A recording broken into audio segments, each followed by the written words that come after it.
It's the Sittin Sportside podcast, exclusively on 1045theteam.com. It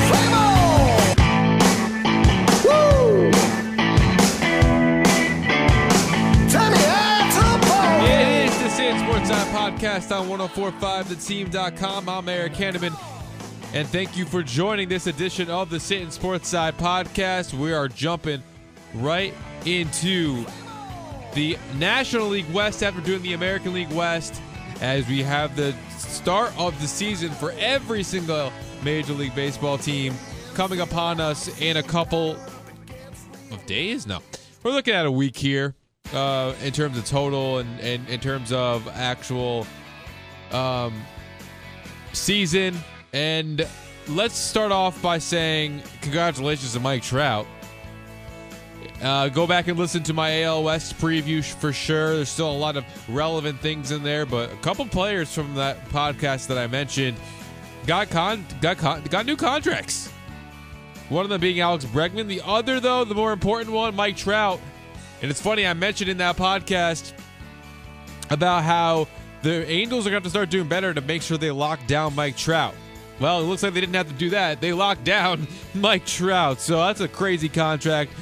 We will see if it pays dividends for them in a World Series championship in the next 14 years, right? Because he's got 2 years still under contract with a 12-year extension. So that's pretty crazy. But we're talking about the National League West here, and we're talking about a division from last season that that ended up with 2 playoff teams.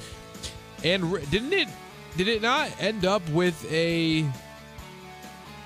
Game 163? That the Dodgers came up with a win? I believe it did. Rockies ended up winning the wild card game against the Chicago Cubs, though, and found themselves losing to the Brewers in the NLDS. And, of course, in the World Series, the Dodgers fell in, was it only 5 games to the Red Sox? Man. But they also played a really heck of a game number 3, right, where they ended up pulling out the win in an epic game number 3 where it went into 18 innings, but they ended up losing 4 out of 5. Of course, split in between, though, was that one win. Let's talk about this season, 2019 National League West. What are the expectations for this division?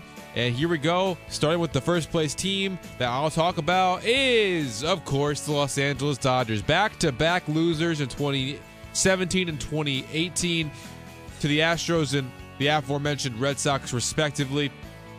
And for the 3rd consecutive season, can they get back to the World Series? We will see where I predict going into this year at the end of this, not this podcast, but at the end of the series of podcasts, we'll have one final one where I reveal my picks of my World Series awards, along with Mike James, my fellow co-host, who we hope will be back soon. Let's start with this team, though. This is a squad that brings back a heck of a player on a lot of positions. And have a couple acquisitions, one that they actually signed and the other that's coming back from injury. They're almost a team last year that they started off very, very slow, and they almost got better throughout the year in terms of, Kenley Jansen wasn't 100% himself last season. We all know Clayton Kershaw. There's more concerns about him, in my opinion, this year than what ended up happening last year with him. He missed a lot of time, but there's more concern about him this year. But my point is, Jansen was not himself last year. They missed Jacob Turner for a majority of last season, and you're upgrading, in my opinion, Puig to A.J. Pollock in center field, who they bring in from division rival Arizona Diamondbacks. Jock Peterson and Alex Verdugo with the solid platoon in left. Max Muncy, while he was a godsend for them last season, I think could possibly do it again at first base. They bring back David Freese as a solid backup with Kike Hernandez and Chris Taylor, the ever fruitful Kike Hernandez at second base. So the platoon roles are still there. And as I mentioned, even though Peterson's really struggled in spring training this year, you have Verdugo ready to step in when the time is right, and they might platoon straight out of the gate. And of course, Kike Hernandez can play in the outfield, and then Chris Taylor plays second base, or Taylor can play left field. So they have a lot of versatility as well. And I didn't even mention Cody Bellinger, who will be back in right field. Now, the biggest part about A.J. Pollock coming in, though, is the fact that they now have a right-handed bat that they can slot in. Obviously, you had Puig. Ironically, Puig did not hit right-handed pitching well. Was it right? I mean, maybe I'm wrong. Maybe I'm wrong on Puig. Maybe I'm getting that mixed up. But Puig was weirdly bad in certain areas last season, and they get a Pollock who's more well-rounded. So that's something that is an improvement. As good as Puig was down the stretch last year, it was a big time in the playoffs, and he had a monster the last couple of weeks. So he was a big part of this team last season, for sure. But I don't think anyone would deny that it is definitely a upgrade to bring in AJ Pollock if you're quote unquote replacing Puig with Pollock. So that being said, I do believe this is a team that has great positions no matter where they are. And Puig hit really bad against left-handed pitching, so I did get it mixed up, which was ironic because you needed him to be better against left-handed pitching with a lot of left-handers in the lineup, and he only hit 209 last year against left-handed pitching. Enough about the lineup, though. The lineup's going to continue to rake again. Jacob Turner. And the guy that I had mentioned before that you might still be confused about, but who is the guy that was not acquired via free agency or trade that I was alluding to earlier? Of course, it's Corey Seager coming back from his Tommy John surgery, right? So that's a big acquisition that they did not have last season and making it to the World Series. I do expect him to be back to the level that he was before. There seems to be some injury concerns. If you're talking fantasy baseball, which of course you can find those all podcasts previewing every position on 1045theteam.com. Click on the podcast tab on the Sittin Sportside podcast playlist on the podcast tab up top. If your draft hasn't happened yet and you still want to listen to who you should draft, of course there's that podcast out there, those podcasts out there as well. And if you have any additional questions, tweet at me at EricE2045 those. I could try to get back to you as soon as possible. But Seager is going to have a good year. I just think that you bring him back, this completes this offense. You have Pollock, Bellinger's still great. Muncy, even if Muncy's not the same, like I said, the depth that you still have with David Freese and a potential platoon with Muncy is big. So Austin Barnes behind the plate. You bring back Russell Martin to Los Angeles as a solid backup. There's just a lot that is enough said about the offense. They're a really good offense. Throughout the rotation, Walker Buehler will be the ace of this rotation, possibly for most of this year, only because Clayton Kershaw has the issues with his back and his arm now is hurting, and he's not going to be ready for opening day, says manager Dave Roberts. And it's a lot of pessimism around Clayton Kershaw right now. But if there's one thing I know about Clayton Kershaw, is he will be ready for the postseason, and he will, obviously barring the unforeseen injury, right? There could be even worse things that happen to him, so I'm not going to wood that those don't happen to him. But he's the type of guy that the mentality is he will pitch through his injuries when he needs to, and while it's spring training and he's kind of realizing, you know what, I'm getting towards the swan song of my career. I'm getting towards the end of my career, possibly. Let me try to be more, have a longer longevity in my career, longer durability, and back off in spring training, and maybe even in the early parts of the year, be ready towards the midseason and work your way up to the playoffs. That's the type of guy Clayton Kershaw is, and I have no doubt in my mind that he'll pitch through any pain he needs to in a playoff race if they need it, because I think they're going to win this division pretty handily, but if they need it. And then also, too, in October, he will be a big part of the rotation. So I still have a lot of confidence in Kershaw, but I think the number one pitcher for this team will probably be Walker Buehler when it's all said and done. Rich Hill, his injuries will still last, but he's still quite effective when he's out there on the mound. Hyun-Jin Ryu was very impressive in coming back last season from his injury, so I was very impressed with him, and he pleasantly surprised me there. Then you have Kenta Maeda, Ross Stripling with the depth that they have at the end of that rotation is big. Maeda could move back to the bullpen if Julio Urias ends up with a starting rotation role. They have had very good depth at the starting pitcher position as well. Just impressive all around, so I don't have much worries about the rotation when all of a sudden Nicholas Stripling was pretty serviceable when it mattered last season. Very, very impressive for the first half of that year. I believe he was an all-star. Maybe I'm wrong, but I believe he was an all-star last year. Stripling was really, really good, so they'll have that kind of fill in again if they need to, I think, for guys like Kershaw and Rich Hill. If it's needed, Kershaw will be for at least the first few weeks of the season, if not more. Kenley Jansen, I think, will be even better coming off his heart surgery that possibly to make him even better. Because we know he missed time because of that injury last season or that problem last season. So we wish the best there, and it looks like he will be fine going this year. They add Joe Kelly and already have Pedro Baez at the end of that bullpen, so they're only getting better. I think that Tony Cingrani remains in that bullpen as a big lefty, so they're still really good. I think the bullpen may have lost a little bit of steam as they might have had in the past, but this is still a really good bullpen with Kenley Jansen obviously being the big name and Joe Kelly huge acquisition for them. He's really tough to face for the who beat them last year in the championship. That would be the Boston Red Sox, of course, that he's coming over from, who we'll get to them in the AL East podcast, but they're missing a lot of bullpen help. That's all I can say about the Dodgers. I think this is pretty consensus and pretty straightforward. This is a team that's probably going to win this division pretty handily. Second place, and in position. I'm not calling it. I won't call my wildcard teams until the last podcast, before the last preview podcast before the season.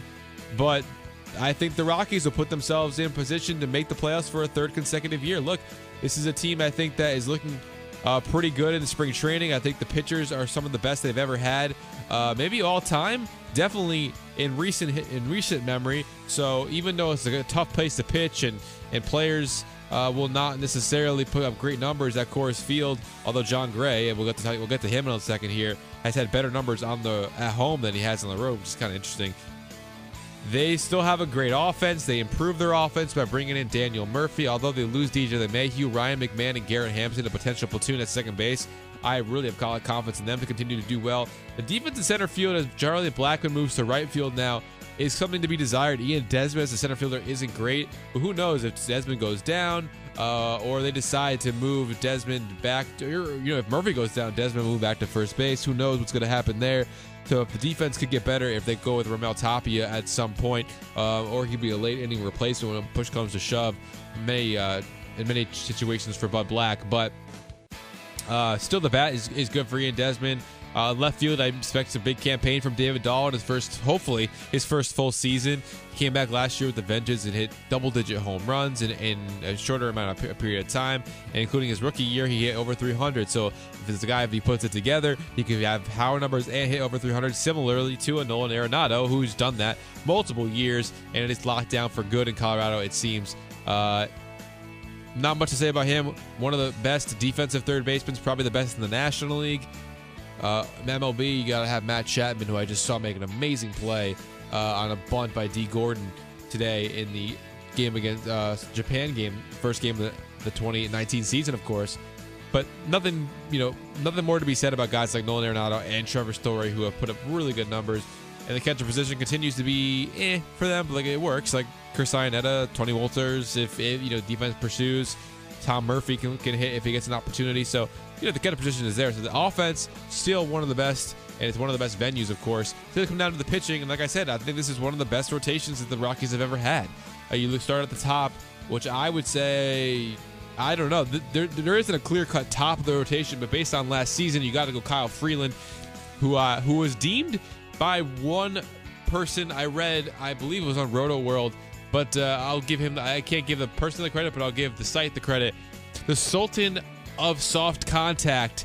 That is what this guy is. He was so good last year. After the first couple of months, he was kind of pedestrian, but then he just worked his way up to a solid ERA and getting outs, even though he doesn't strike out a lot of batters. He is what Dallas Keuchel kind of was when he won his Cy Young, and even though he still remains unsigned as we are recording this podcast on March 20th, look, that Kyle Freeland has made a name for himself, in my opinion, based on being able to get batters out by just putting them on soft contact, and that is huge, and that's why he's one of the better pitchers on this rotation. But then German Marquez, also so super solid last year, needs the opposite. He's a guy who's going to strike out a ton of guys. He's really good on this rotation. And then I already mentioned John Gray, who, let's be honest, look, John Gray has the biggest potential of anybody on this rotation. Like, he has the best opportunity on this team, maybe the highest ceiling is basically what I'm trying to say. Like, that's how good John Gray has had, but he's also got a very low floor because of how inconsistent he has been. As I mentioned, he's a better pitcher on the road, he's a better pitcher at home than he is on the road, which is kind of crazy for a guy who pitches at Coors Field half of his games. That's a good top three in my opinion. Tyler Anderson was actually pretty decent last year too. I expect him to be good too this season, but I wouldn't put him as a top three. He is the solid fourth starter that they have. Not a great spring training for him, but a really better season last year than he had before. I mean, the ERA is still inflated because of the Coors Field, but he was solid enough for them. And then our local Capital Region own Jeff Hoffman could work his way in. Antonio Senzatella, Chad Bettis, And last but not least, one of the best names in baseball, right? Chichi Gonzalez. But I think it's going to be Chad Bettis. And Bettis actually was solid at times last season. Although, of course, here in the Capital Region, we know Jeff Hoffman. We hope Jeff Hoffman gets an opportunity. But I also wanted to mention Sensatella was actually pretty decent for them last year at certain times, too. Bullpen. They have an okay bullpen with the namesake-wise, in my opinion. Like, Wade Davis is pretty solid at the hat of the bullpen in what he has going on his name, but he was not great last season. He blew a lot of saves during times, but it wasn't enough to hinder this team from not making the playoffs. They did make the playoffs, of course, as I already mentioned. Sinhud O and Jake McGee towards the end of the bullpen. They're not too bad. Chris Russin and, of course, Scott Oberg. It's not awful, but it's not the best bullpen in the world. And once again, it's tough to pitch there. But they're my second-place team, even in front of the newly minted San Diego Padres with Manny Machado all ready to go at third base, the new third baseman for this team. And I can't be happier for the Padres for actually being relatively competitive heading into this season. When I look at them right now, I say, look, this is a really good offense as well. I think you're really rival in this offense is at the top three here in the division. Dodgers, of course, really good. Rockies, we mentioned, are also really good. And I think this Padres offense could be really good as well.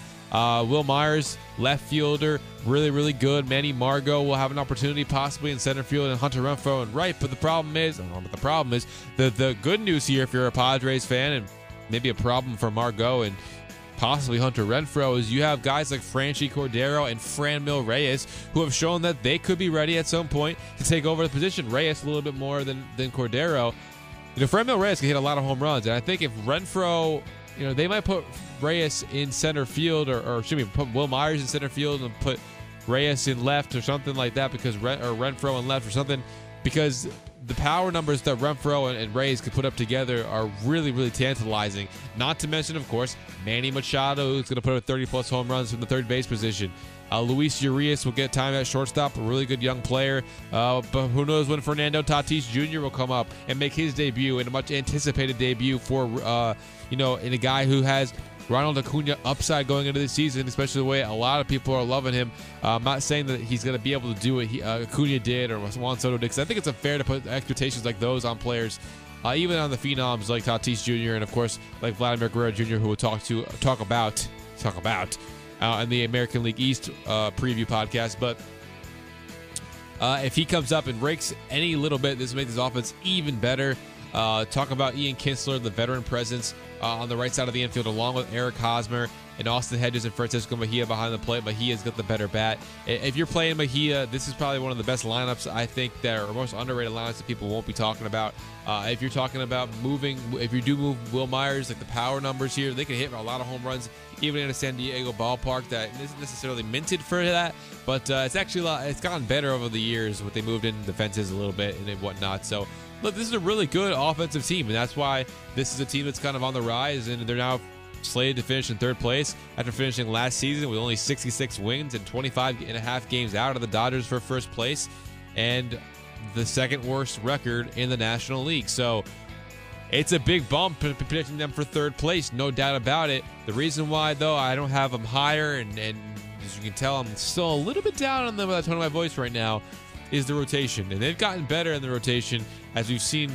They're on the peripheral, right? Or they're on the horizon right now. Some of these young kids. One of them might actually make the team in Chris Paddock, who's had a sensational spring. And if he doesn't, you have him and Logan Allen, who have done really good in the spring training this year, and probably will be on the rotation at some point.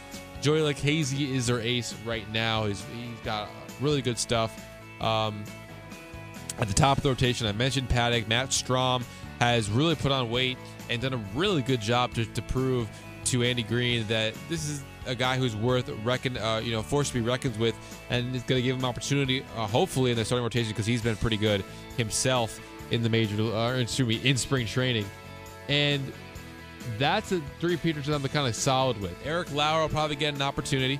I think you're looking at him getting an opportunity, but he's going to have to prove himself. He hasn't been great. Same thing with Robbie Erlin in this rotation, but Dinelson Lamet will be up at some point after the All-Star break or around the All-Star break, coming off his Tommy John surgery. I think you could have I think it's fair to say Nathan Eovaldi, the expectations coming off that surgery. So that could be something that's really important for this team, of course. And like I already mentioned, Logan Allen, I think I expect him to be up at some point this year. So this is a rotation that could be better throughout the year.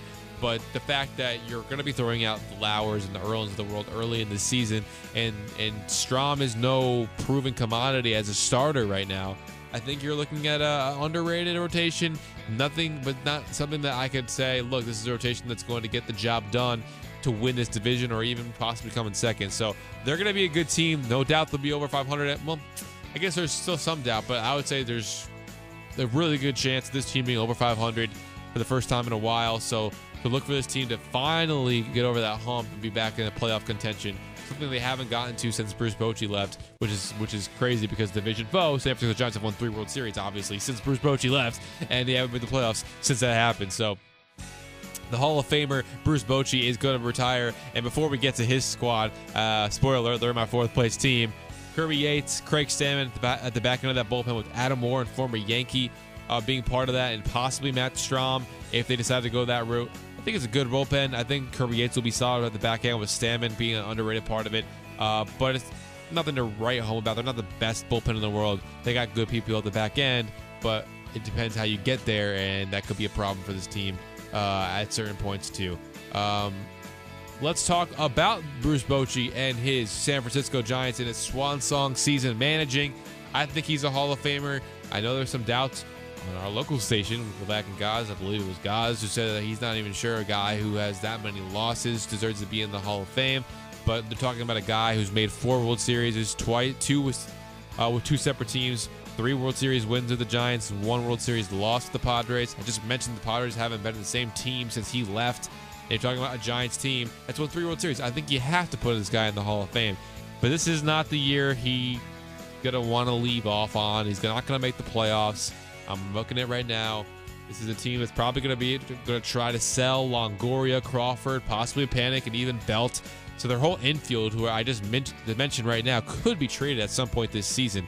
I don't think that's an exaggeration either. I think you want to definitely trade Brandon Belt so you can have a place for Buster Posey to play eventually. I think his days as a catcher are coming close to an end. But this is the on-off year, right? His Posey does great, then he's okay. Great, okay, great, okay. And last year was just an okay season. He was very pedestrian, not the best Posey we've seen. Like, actually a really bad season if you really want to minimalize it. And now we're looking at Buster Posey looking for a good season. I think he could do it. I think he can do it, no doubt about it.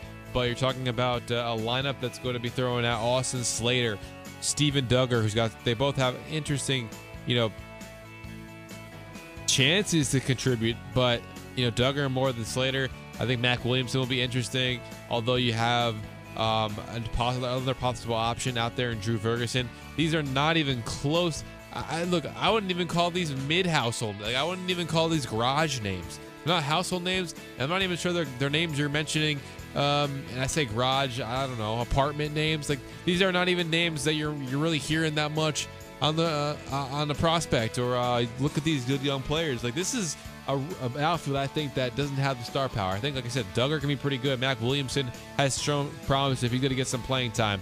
But look, this outfield is not great, and even the infield has struggled at times. Like I mentioned, Longoria is going to have a better year this year. I just believe that.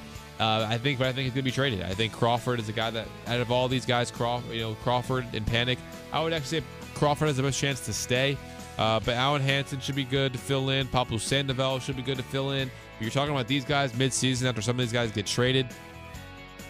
The backup catcher, like if Posey ends up being a first baseman at the end of this year, like our Aramis Garcia, he's okay, not more of a defensive guy, I think. So I just don't.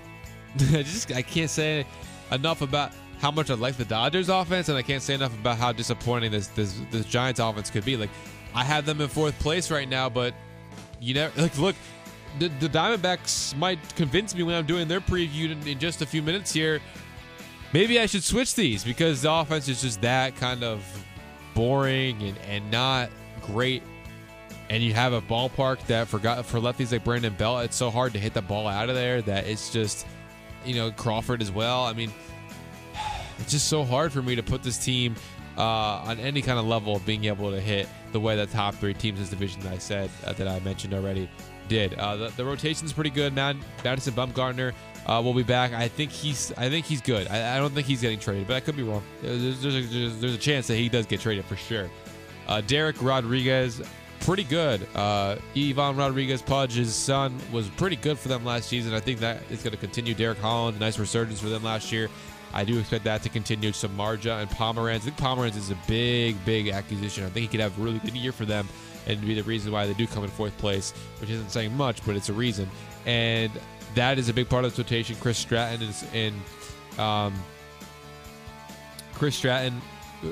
and Suarez, Andrew Suarez showed flashes last season. I think they can continue to show flashes and be good enough to win. So I think the rotation is actually kind of, I would say it's their bright spot. I'm not sure a lot of these people are going to be guys that are popping off the list either. There still might be apartment-like names too, but I think with Samardzija and, like I said, Pomeranz, I think is a nice bounce back guy. So I think that they can do actually pretty well for this team. Back end of the bullpen is no longer anything to write home about for the Giants. You have Will Smith, Tony Watson, Mark Melancon, Reyes Maranta, Sam Dyson, Ty Black, who could get some starts. Switch pitcher Pat Venditti. It's not a terrible bullpen. The closer, though, is like nothing's shut down. I think you're not looking at a guy who's like a surefire, great closer. But I think the bullpen overall is kind of solid. I would actually take this bullpen, with the exception of maybe Yates and Stammen being really good at the back end. Without having that for sure with the Giants, I think the overall bullpen is actually better than the Padres. So there's that as a plus for this team. An underrated pitching staff, and it's going to come down to whether the offense can put up enough numbers and manufacture enough runs. Maybe Duggar and Williamson and Slater can manufacture more runs than I'm giving them credit for, and I'd be all for it in Bruce Bochy's last year, but they're my 4th place team. 5th place team is I have the Arizona Diamondbacks, who lost A.J. Pollock, as already mentioned, going to division rival Dodgers, and Paul Goldschmidt. He's gone. Not to mention, this is a team that just brought in Adam Jones. Look, that's not bad. It's not a bad acquisition. I would say this offense is probably better than the Giants' offense, no doubt about it. I think you're looking at Steven Souza getting injured at some point in right field, so you probably move Jones to right field at some point, or Marte will play right. Or I have no idea what they're going to do here. But David Peralta is still there and left. Really good season last year for him. Ketel Marte, I think, could break out this year if he gets every day at bats in center field, would look like he does, with Adam Jones getting more of a platoon. Like I said, Souza Jr., though, has his injury history. Lamb with Christian Walker possibly playing first base, and Wilmer Flores having an opportunity. Eduardo Escobar coming back to play third base. Nick Ahmed short, great defensively, offensively, something to be desired. Alex Avila behind the plate. There's a better lineup, I think, but not actually that by far, not too far better than the Giants. Like, it's definitely a better lineup. I would definitely take the Diamondbacks lineup over the Giants lineup, but I don't think it's too crazy to say that they're going to be not that much better. You know what I mean? So I look at this team and I say, a decent offense, especially if Marte breaks out and Jones is a solid 4th outfielder, and Escobar gets as many doubles as he did last year, and Flores an everyday role, built into it. Coming over from the Mets actually works into he wasn't every day over there, but he wasn't playing all the same positions, and he's locked into a second base role. Like, that's big. And if Christian Walker or Jake Lamb can get things done, even though Lamb has some injuries probably going into this season, he does have an injury going into this season. If Christian Walker gets an opportunity, I think there's a lot of hype around him to possibly finally put something together after being behind Chris Davis and Paul Goldschmidt for most of his career. The Chris Davis in Baltimore when he was actually good. But I just don't think it's enough. You lose Goldschmidt and you lose A.J. Pollock, and you really only gain Wilmer Flores and Adam Jones. You expect that to get you, you're losing. You're 82-80 last year, 2 games over 500. You're losing games for losing those guys and gaining the others. Does that make sense? And I don't expect Greg Greinke to be on this roster the entire season. That's a solid number one. I think Robbie Ray is going to have a bounce back year after missing some time last year and have another good season with a high number of strikeouts. So I think he's going to be really good. I think Godley could be pretty good if he puts it all together. The problem is I think he's too inconsistent. I think you're above a 4-year right there. Luke Weaver, good acquisition in the trade for Paul Goldschmidt, but I just don't trust him enough yet. I think he could really put things together this year maybe, but don't trust him enough yet. And then you have Merrill Kelly coming over from Korea in the Miles Mikolas role, but he hasn't looked as good as Mikolas did for the Cardinals in the spring training. So I don't expect Kelly necessarily to put that type of season on coming over from Korea, but it could be okay. So as the rest of a pretty solid rotation overall, that could put things together and maybe be the reason why. I guess this is a team that like I said, I am kind of talking myself to putting them a little bit over the Giants. I'm going to stick with my Giants in 4th place pick because I think this is a team that has the potential to kind of fall apart. Torey Lovello, great manager. I think he's done a really good job in his time with this team, but even though I like the bullpen in the back end with Archie Bradley, Greg Holland, there's something to be desired probably with Greg Holland, especially if he doesn't, bounce back from his abysmal campaign last year in a very minimal time with the Cardinals. But Yoshishi, I'm just going to call him Yoshi. Yoshi Hirano is really good too. So the back end of the bullpen's pretty good. I think the overall bullpen, I still take the Giants bullpen over this one.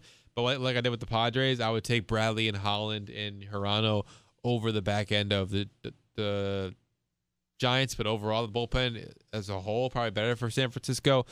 I'm sticking with it. Like I said, I'm sticking with my 4th place pick for San Francisco. But this Diamondbacks team might have talked me into moving them up. But what all this does is matter of 4th and 5th place for me. I think no doubt about it, the Dodgers are in 1st. I think there's maybe a chance the Padres come in 2nd, but I think that the Rockies have shown me that they can be consistent enough to be 2nd place in this division. That's why I'm putting them there. And the Padres, I don't think are any lower than 3rd place this year because they're over 500. I think the Giants and Diamondbacks are going to be under 500, and I guess the Giants a little bit better. But look, overall, the Giants last year 73 and 89. I don't know if that's going to get better, but if they get off to a hot start with some of these guys and Longoria and whatnot, maybe they'll be in 4th place. Like I said, you can kind of tell I'm like talking myself into like, do I make this last minute switch? No, I'm going to stick with it. Giants in 4th place, Diamondbacks in 5th, moving in the end. So for this edition of the Sittin Sportside podcast, I am Eric Hanneman. Thank you for listening. We'll have all the rest of the division previews. We have 4 more to go. I'll have those up anytime. Very close. Coming up in the next couple of weeks, or not a couple of weeks, in the next week before the season starts. Any questions at Eric H1045? Any questions, Mike James would love to hear from you at Mike James 1045. Any encouragement there for him as well as he deals with a leg problem. But other than that, this has been a great podcast. I thank you for listening for this edition of the Sittin Sportside podcast. Fantasy baseball podcast, they're all over the place too on youtube.com/team1045 and the Sittin Sportside podcast playlist. A lot of good content on there as well. But we'll be with you throughout the season as well. If this is the last podcast you listen to before the Major League Baseball season, we'll have you. We'll be with you a lot, not only on the podcast but on Sundays at 11 a.m. on the Sittin Sportside Sunday. But for this edition of the Sittin Sportside podcast, I'm Eric Hanneman, and I really thank you for Sittin Sportside on 1045theteam.com.